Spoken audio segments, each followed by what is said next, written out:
रविवार सकाळु सकाळु केन्दुझर जिला जोड़ियाघाटी रे देखिबाकु मिलिछि एक भिन्न दृश्य। एक पियाज बोझेई ट्रक भारसाम्य हराई ओलटी पड़िबा परे सेठारे स्थानीय लोकंक पियाज बोही नेबार प्रतियोगिता आरंभ होई जाइछि।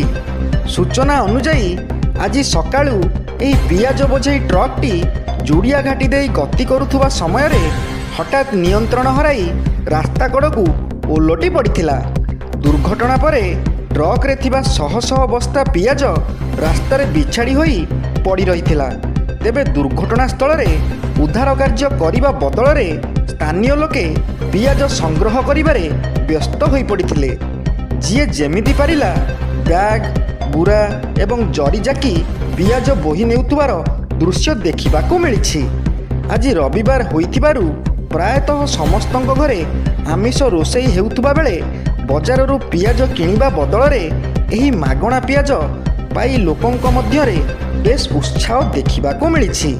केन्दुझर सदररू गगन बिहार दासଙ୍କ रिपोर्ट G9 ओडिया।